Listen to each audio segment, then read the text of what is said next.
Sa mga nagdaang kabanata ay nakilala nga ni Lu Hao ang tatlong tumulong sa kanya na sina Lan Mei at Mei Lan at ang monghe na inaalok ang ating bida na sumama sa kanya at maging isang monghe. Dahilan para sabihin ng dalawa na ginamit na naman niya ang mabulaklak niyang mga salita. Ngunit malungkot namang sinabi ng ating bida na sa ngayon, may mga makamundong bagay pa akong dapat asikasuhin. Nahihiya ako na dapat kong tanggihan ang iyong mabait na alok. Nang marinig ng monghe ang sinabi ni Lu Hao ay kanya na lamang nasabi na ito ay talagang malaking sayang. Ngunit sumali naman ang binata sa kanilang pag-uusap at kanyang sinabihan ang monghe na ikaw na monghe, sa halip na gumawa ng anumang bagay na lihaiti mo, nililinlang mo ang mga tao na maging monghe, tulad ng isang manloloko sa kalye. Nagbigay naman ng paliwanag ang monghe na hindi mo ako naiintindihan, aking kaibigan, sumasakit ang puso ko sa mga maling paratang. Wala namang nagawa si Lu Hao kung hindi ang tumawa na lang. Habang ang isa naman ay tinawag ang kanilang atensyon sa bagay na kanyang natuklasan. At nang makita ito ni Lu Hao ay sinabi niya na hindi kaya ay isa itong lugar ng kayamanan. Nilapitan naman nila ito at pinagmasdan ng mabuti habang ang ating bida naman ay inulit ang kanyang sinabi. Nagbigay naman ng pahayag ang monghe na ngayong binanggit mo ito, naalala ko may alamat sa bayan ng Kangfeng, sinasabing ang lugar na ito ay dating isang sekta mula pa noong unang panahon. Naging seryoso naman si Mei Lan at kanyang sinabi na hindi kaya't ito iyon. Kaya naman upang masiguro niya ay kanyang sinabi sa tatlo na kung may kayamanan, tiyak na hindi dapat natin ito palagpasin, maghintay kayong lahat sa labas at papasok muna ako sa loob at titingin. Bahagya namang nag-alala si Lan Mei ngunit hindi naman nagpaawat si Mei Lan kaya naman wala na siyang nagawa. Mabilis na lumipas ang mga sandali na kung saan hindi pa din lumabas si Mei Lan. Kaya naman nag-aalalang sinabi ni Lan Mei na ang tagal na, bakit hindi pa lumalabas si Mei Lan? Sinabihan naman siya ni Lu Hao na ang kasanayan ni Mei Lan ay mahusay. Kaya dapat lang na walang problema dito. At kung hindi pa siya lalabas mamaya, ay papasok na tayo ng magkasama. Nagbigay naman ng pahayag ang monghe na nararamdaman ng hamak na monghe na ito na may hindi mapakali sa loob.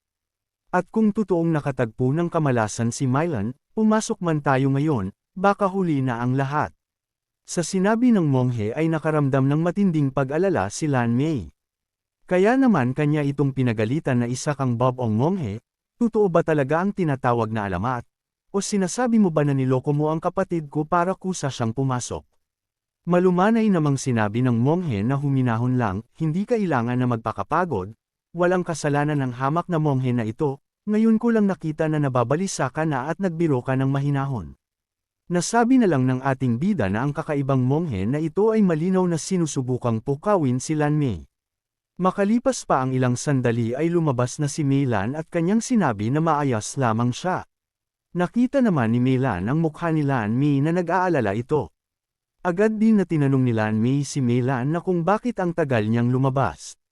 Dagdag pa niya na inakala tuloy niya na mayroon ang nangyari sa kanya. Sinabi naman ni Mei Lan na natagpuan niya ang lungsod ng Sword Capital. Bahagya namang nagulat si Lan Mei nang kanyang marinig ang isang lungsod ng Sword Capital. Dagdag pa ni Mei Lan habang nakatingin sa ating bida na sa tingin niya ay oras na para maghanap ng mapagkakatiwalaang partner. Inilabas niya ang scroll at kanyang sinabi na Lu Hao, lalampasan ko ang mga pleasantry. May kayamanan talaga sa ibaba. Ito ang matagal nang nawawalang lungsod ng kabisera ng espada. Ito ang mapa ng lungsod ng kabisera ng espada. Hindi sapat ang lakas naming dalawa, kaya gusto ka naming imbitahan na tuklasin ito kasama namin. Napatanong naman si Lu Hao na ang kabisera ng lungsod ng espada at gusto mo akong imbitahan.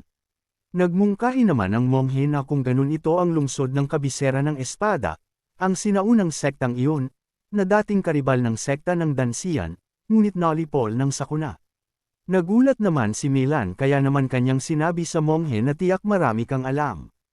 Nagbigay naman ng paliwanag ang monghe na ito ay narinig ko lang, ang hamak na monghe na ito ay isang palaboy, pagkatapos ng lahat, at nakapulot ako ng mga piraso at piraso ng paglalakbay.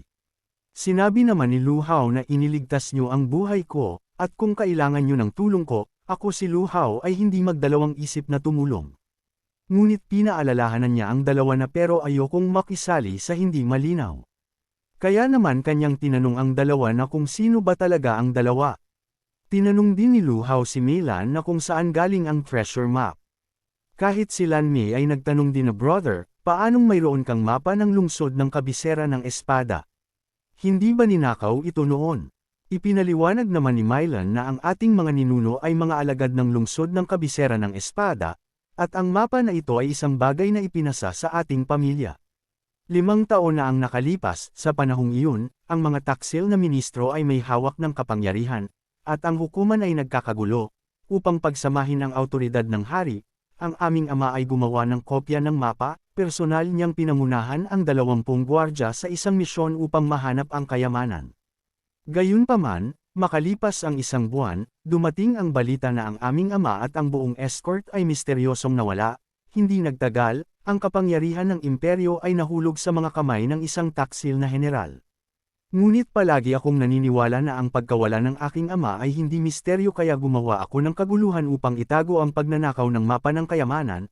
Pinayagan ako nitong balansehin ang iba't ibang kapangyarihan sa korte habang palihim na iniimbestigahan ang lahat. Ayon sa aking natuklasan, ang huling lugar na nakita ng aking ama at ng kanyang mga bantay ay sa bayan ng Kangfeng, kaya, naghintay ako para sa tamang sandali at sa ilalim ng pagkukunwari ng isang paglalakbay sa labas ng palasyo, umalis ako ng palasyo at pumunta dito. Bahagya ding nagalit si Lan Mei kaya naman sinabihan niya ito na hindi mo pa ibinahagi sa akin ang anuman nito noon, kung hindi kita sinundan sa pagkakataong ito, balak mo bang itago ito sa akin magpakailanman? Sinabihan naman siya ni Meilan na hindi ko nais na kaladkarin ka dito, pero sinundan mo pa rin ako, ngayon at nalaman mo na ito. Naputol naman ang kanilang pag-uusap nang tinanong ni Lu Hao na kung saang imperyo sa silangang rehiyon nagmula si Meilan. Napaisip din si Lu Hao na sa silangang rehiyon, naroon ang mga imperyo ng Yan, Xia, at 4 na iba pa wala akong narinig na anumang imperyo na nakakaranas ng ganitong kalamidad. Sinabi naman ni Meilan na hindi sila mula sa silangang rehiyon, kami ay mula sa hilagang rehiyon ng Lanling Dynasty. Nang marinig ito ni Lu Hao ay kanyang nasabi na kahit na tila malamig si Meilan, sa katotohanan, siya ay isang taong may malaking katapatan at karangalan, parang katulad sa paghahanap ko ang mga magulang ko, hinahanap niya ang kanyang ama at pinuprotektahan ang kanyang kapatid, iniiwan ang kanyang tinubuang bayan. Sa puntong ito ay nakapagdesisyon na si Lu Hao at kanyang sinabi na kung ganon ay sasali siya sa kanila sa paggalugad. Natuwa naman si Meilan kaya naman agad niyang sinabi na mabuti ito kung ganon, ito ay pahahalagahan ko. Masaya din namang sinabi ng monghe na kung gayon, ang hamak na monghe na ito ay sasama sa iyo, tingnan natin kung ano ang nasa ibaba.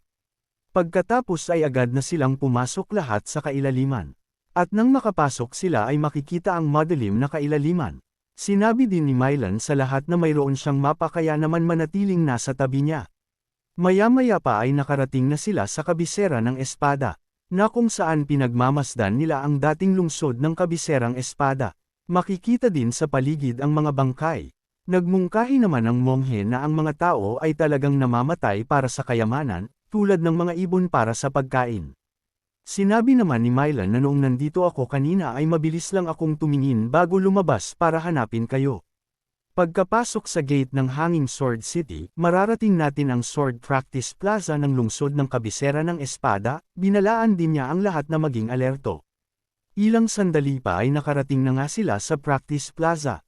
At mapapansin din dito ang isang formation. At habang nagpapatuloy sila ay hindi naman inaasahan na naapakan ni Lan Mei ang isang mekanismo. Napansin naman agad ito ni Lan Mei at bahagya siyang natigilan. Ngunit bigla na lang gumalaw ang kinatatayuan nila, na kanilang ikinabigla. Nasabi pa nga ni Lu Hao na hindi maganda ito dahil ang plaza ay lumulubog. Makalipas pa ang ilang sandali ay tumigil na ito at naging kalmado ang lugar ngunit naging madilim na ito. Nasabi pa nga ni Lan Mei na kung bakit masyadong madilim. Dagdag pa niya na wala siyang makita. Naghinala din siya na baka may nagtatago. Maya-maya pa ay bigla na lang lumitaw ang mga batong espada at pinalilibutan sila nito. Nasabi pa nga ni Lu Hao habang kanya itong pinagmamasdan na ito ang batong espada. Sinabi naman ni Meilan na ang lugar na ito ay hindi minarkahan sa mapa ng kayamanan. Sa tingin ko, malamang na hindi sinasadyang na-trigger ni Lan Mei ang isang mekanismo sa plaza ng pagsasanay sa espada, na nagbukas ng lihim na espasyong ito. Masaya namang sinabi ni Lan Mei na kung ganun isa itong maswerteng pagkakataon, Itong mga marka ng espada, tiyak na iniwan sila ng mga alagad ng lungsod ng kabisera ng espada sa panahon ng kanilang pagsasanay. At kung maaari lamang nating maunawaan ang kanilang kahulugan. Napatigil naman siya nang biglang lumapit sa kanyang ang monghe at sinabi nito na kung talagang gusto mong maunawaan ang kahulugan sa likod ng mga marka ng espada na ito. Ngunit baka siguro lang naman, ang hamak na monghe na ito ay maaaring magabayan ka ng kaunti. Subalit sinabihan naman siya ni Lanmei na monghe ang iyong makintab na ulo ay mas maliwanag kaysa sa isang nightstone, bakit hindi mo pangunahan at liwanagan ang daan sa halip? Bahagya namang nadismaya ang monghe at kanyang sinabi na lang na kung hindi ka naniniwala sa akin, ay kalimutan na lamang ito. Ilang sandali pa ay nagulat si Lu Hao nang maramdaman niya ang napakalakas na sword intent. Nasa isip-isip pa nga niya na ang mga marka ng espada na ito ay mukhang magulo, na parang pinutol ng libu-libo ng sabay-sabay, ngunit parang gawa rin ng isang tao. Ang mapanirang layunin ng espada sa mga markang ito ay nagbibigay liwanag sa isang sandali, ngunit ganap na mailap sa susunod. Lumapit naman sa kanya ang monghe at sabay na sinabi nito na Lu Hao, paano naman? Gusto kong bigyan ka ng gabay. Agad naman na pumayag si Lu Hao at kanyang sinabi na kung ganon, susubukan niya ito. At nauunawan niya ang tulong nito. Habang si Lanmei naman ay sinabihan niya si Lu Hao na talaga bang naniniwala ka sa mongheng ito. Ikinatuwa naman ng monghe ang pagpayag ni Lu Hao kaya naman masaya niyang sinabi na sa wakas ay may isang naniwala na sa kanya. Dagdag pa niya na Lu Hao ngayon, ay ipapakita ko sa iyo kung ano talaga ang nagagawa ng mongheng ito. Dahil nakarating ka na sa part na ito ay inaanyayahan kita na pindutin ang like at mag-subscribe at i-on ang notification bell. At kung gusto mo naman na suportahan ng matindi ang bidang hangal na ito ay maaari mo ding pindutin ang super thanks sa ibaba para mas lalong ganahan ang hangal na ito. Maraming salamat mga bida. Pagkatapos ay agad na sinimulan ng monghe ang kanyang abilidad upang maipakita ito kay Lu Hao. Habang ang ating bida naman ay namamangha. Nasa isip-isip pa nga niya na parang sumasagot ang mga espadang batong ito. Makalipas pa ang ilang sandali ay ginawa na ng monghe ang huling hakbang upang makumplito ang pamamaraan. Naikinagulat naman ng tatlo dahil hindi nila inaasahan ito. Tinanong naman ni Lu Hao ang monghe na kung ano ang bagay na ito. Hindi naman sinagot ng monghe ang kanyang tanong bagkus ay inutusan siya nito magmadali na at pagsamahin ang iyong spiritual sense sa kanila. Hindi naman nag-atubili ang ating bida at kanya agad itong sinunod. Nagpatuloy ang ginagawa ng ating bida hanggang sa malapit na itong magtagumpay. Makalipas pa ang ilang sandali ay parang napunta ang kamalayan ni Lu Hao sa ibang dimensyon. At makikita dito ang malaking espada at ang isang nilalang malapit sa kanya. Agad din niya itong tinanong kung sino ang nilalang. Napaisip din siya na tila ito ang espasyo kung saan dumating ang aking kamalayan. Binigkas naman ng nilalang ang sword destruction. At pagkatapos ay nagpakawala ito ng isang atake patungo sa malaking espada. Ngunit ang atake ng nilalang ay naging mga espada at dumami ito. At sa lalakas ng atake ay nagkaroon ng malakas na pagsabog. Sinabi din ng ating bida na ang liwanag ng espada ay naging daan-daang swords chi. Ngunit dito na din napagkanto ng ating bida ang lahat at kanya nang naunawaan ito. Habang si Lanmei naman ay tinatawag ang pansin ng ating bida na kung ayos lamang ba ito. Hindi naman naririnig ni Lu Hao ang mga sinasabi ni Lanmei. Binigkas din ni Lu Hao ang isa ay magiging 2 at 2 ay magiging 3. Nagpatuloy naman ang pagtawag ng pansin ni Lanmei at sa mga puntong ito ay kanya nang sinabihan si Lu Hao na kung bakit siya nakatayo dito ng ganyan. Dagdag pa niya na kung naging pipi na nga ba ang ating bida. Habang ang ating bida naman ay nagpatuloy lang sa pag-intindi sa bago niyang tuklas na pamamaraan, nasabi pa nga niya na ang tatlo ang nagsilang ng lahat ng bagay. Dagdag pa niya na ang sword intent ay naintindihan niya na ngayon at sabay din ito ang pagbalik niya sa kamalayan. Agad din niya itong sinimulan habang kanyang sinasabi na ang lahat ay nagmula sa isa. Lahat ng mga landas ay humahantong sa iisang lugar, iba lang ang ipinahayag. Matapos din ang pag-perform ng ating bida ay kanya nang pinakawalan ang sword intent. At sa ginawa ng ating bida ay gumalaw na naman ang lugar na kanilang kinalalagyan. Sinabi din ni Mylan na ang espasyong ito ay parang tumataas. Samantala tinanong naman ni Lanmei si Lu Hao na kung ano ang ginawa nito, at kung bakit biglang dumami ang Lu Hao. Mabilis namang lumapit ang monghe kay Lu Hao at sabay niyang sinabi na gaya ng inaasahan hindi ka talaga ordinaryong tao. Nagtanong naman si Lu Hao na kung ano nga ba ang eksenang iyon na ngayon lang niya nasaksihan. Ipinaliwanag naman ng monghe na iyon ay isang vision ng nakaraan, ang dakilang sanhi ng mantra. Maari nitong ihayag ang nakaraan at hinaharap ng 10,000 taon, nang walang kapantay sa mundo. Nagulat naman dito si Lu Hao kaya naman kanyang sinabihan ang monghe na nakikita mo pala ang nakaraan at ang hinaharap. Kaya naman sinabihan niya na kung maari bang tignan niya ang kanyang hinaharap, maaari bang taglayin ng monghe na ito ang divine foresight ng Diyos ng digmaan ang Seven Nights.